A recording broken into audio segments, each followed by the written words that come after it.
I'd like to say, first of all, that when we reflect upon what it means to be fully human, we understand very simply that we are all created from the same God. We all come from that same unique and divine source, which none of us can deny. And the most important thing that we have to take away from this gathering today, we have to first of all acknowledge that when we get in our cars and go home and proceed away from here, we're all going to have our respective beliefs and traditions and what it means to be someone of faith. We come from different religious backgrounds, and that's fine.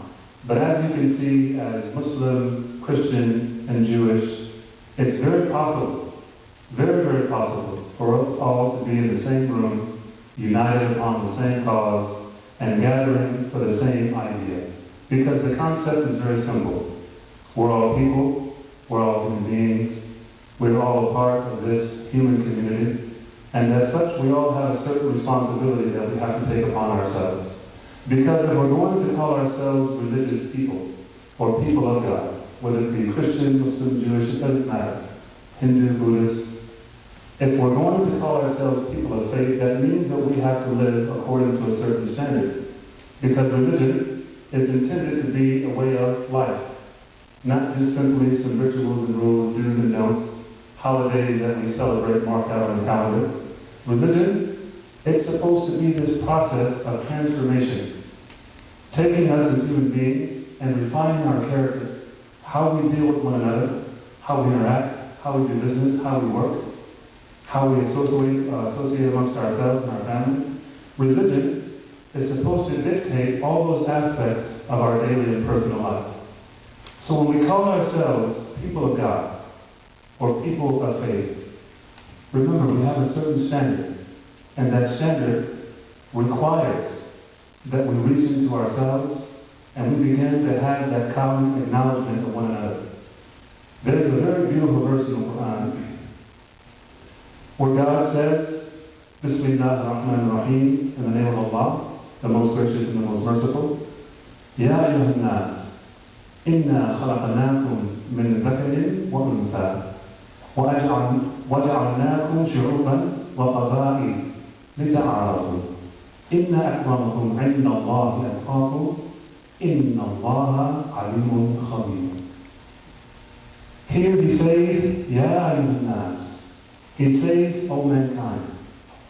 So the first thing that we recognize from this verse, he's addressing whom? The whole of humanity. With no exclusion of gender, of race, of height, of weight, of size, of ethnicity, language, culture.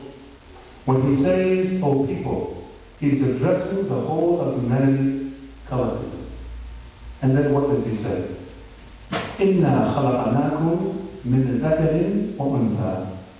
We have created all of you from a single male and a single female.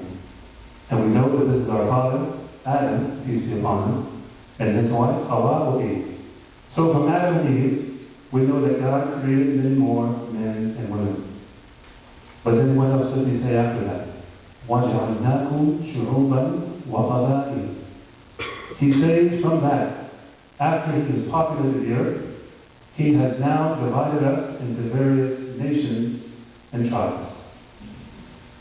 My friends, God could have made all of us exactly the same, like Twinkies, like identical twins.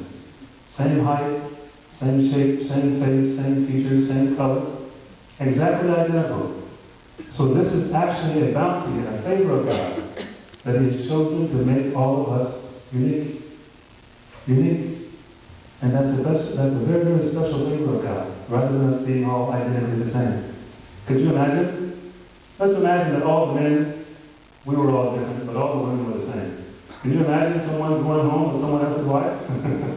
You know, we'd have to make up little signals or things to identify our own life. Would that be right?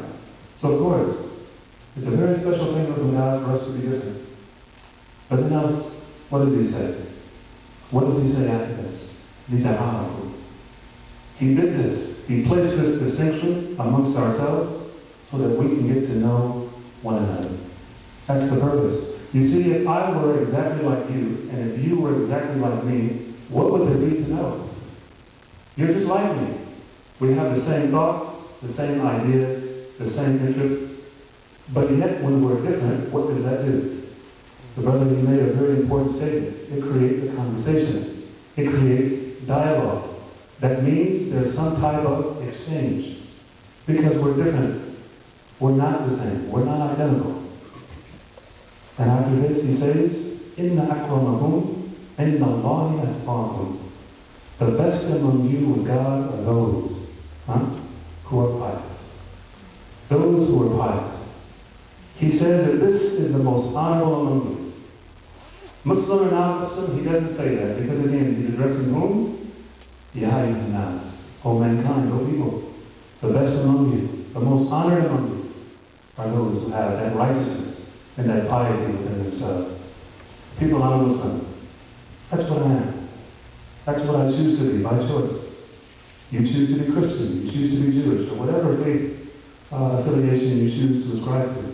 That's your choice. As a human being, you have that choice. Imagine if that right of choice were removed. How unjust would that be? So by choice, I've chosen to be a Muslim.